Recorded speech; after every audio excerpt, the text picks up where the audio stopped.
Livro do profeta Ezequiel, capítulo 40. A nova área do templo. Em 28 de abril, no 25º ano de nosso exílio, 14 anos depois da queda de Jerusalém, a mão do Senhor veio sobre mim, e ele me levou para lá. Numa visão, Deus me levou para a terra de Israel e me colocou num monte muito alto. Dali, vi em direção ao sul algo parecido com uma cidade. Quando ele me levou mais perto, vi um homem cuja face brilhava como bronze. Ele estava em pé, junto a uma porta, e tinha na mão uma corda de medir feita de linho e uma vara de medir. Disse-me: filho do homem, observe e ouça. Preste muita atenção a tudo que lhe mostrarei. Você foi trazido aqui para que eu lhe mostrasse várias coisas. Depois voltará ao povo de Israel e contará tudo o que vir. A porta leste.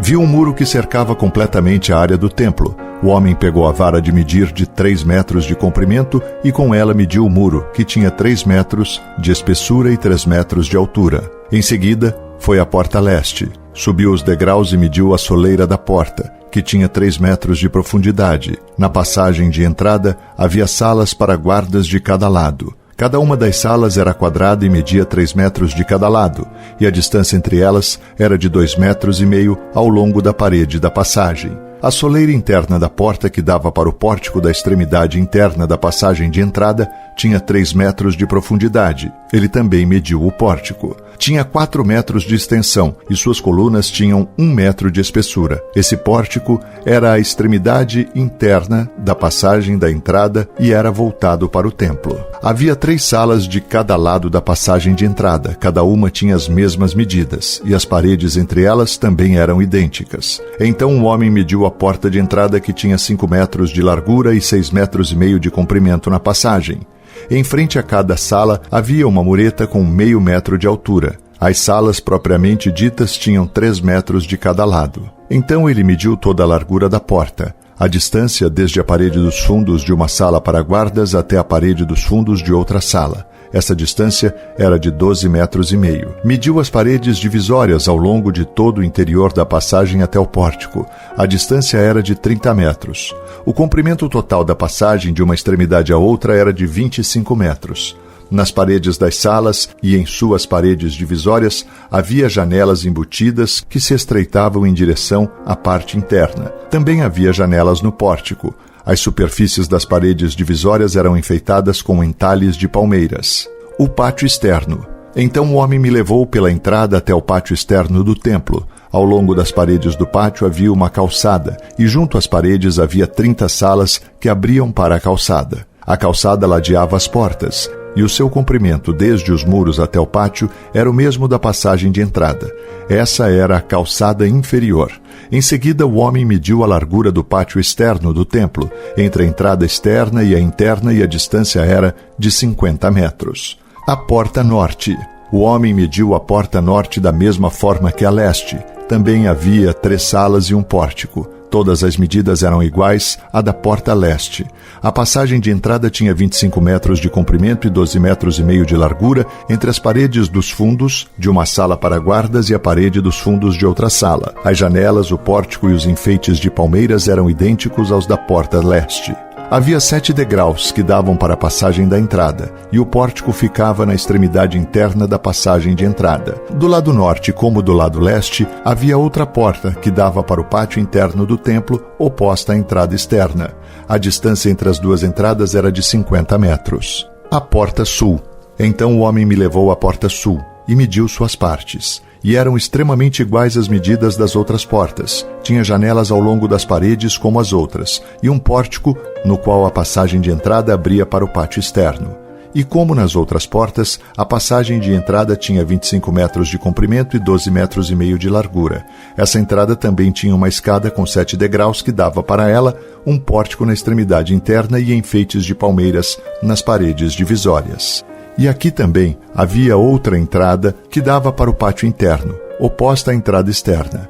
A distância entre as duas entradas era de 50 metros. Portas para o pátio interno. Então o homem me levou à porta sul que dava para o pátio interno.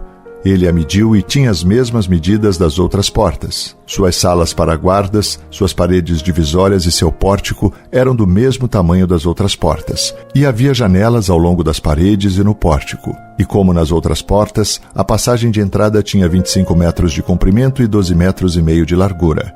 Os pórticos que davam para o pátio interno tinham 4 metros de comprimento e 12 metros e meio de largura. O pórtico da porta sul ficava voltado para o pátio externo. Suas colunas eram enfeitadas com palmeiras, e 8 degraus subiam até a sua entrada. Então ele me levou à porta leste que dava para o pátio interno.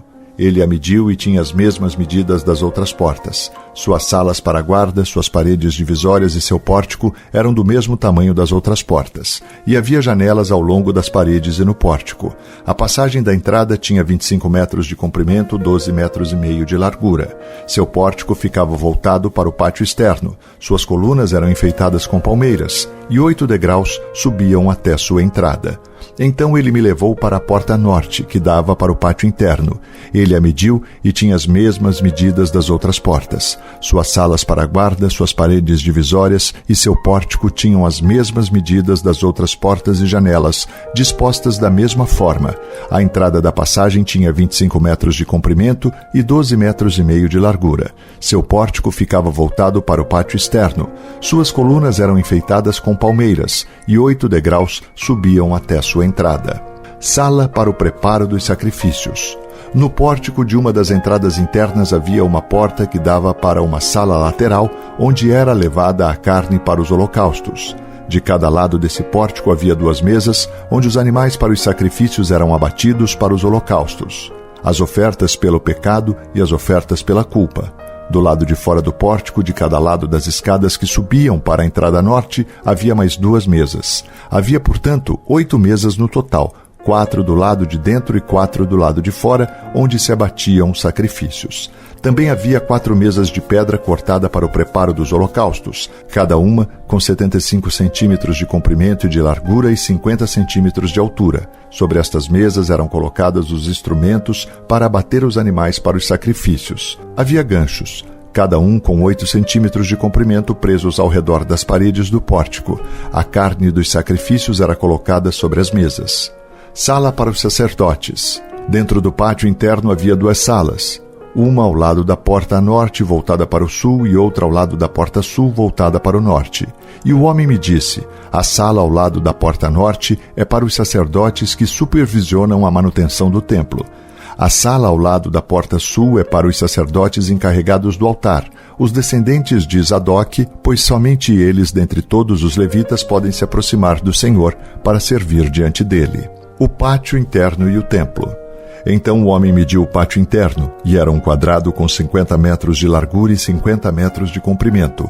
O altar ficava no pátio em frente ao templo. Então ele me levou ao pórtico do templo.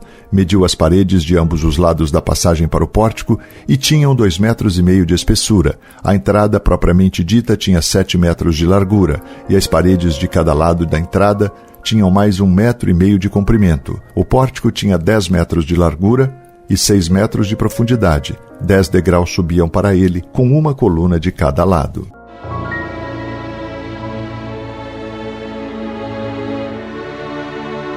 Ó Deus poderoso, santo e bendito, louvado seja o teu nome, Pai. Toda a terra está cheia da tua glória.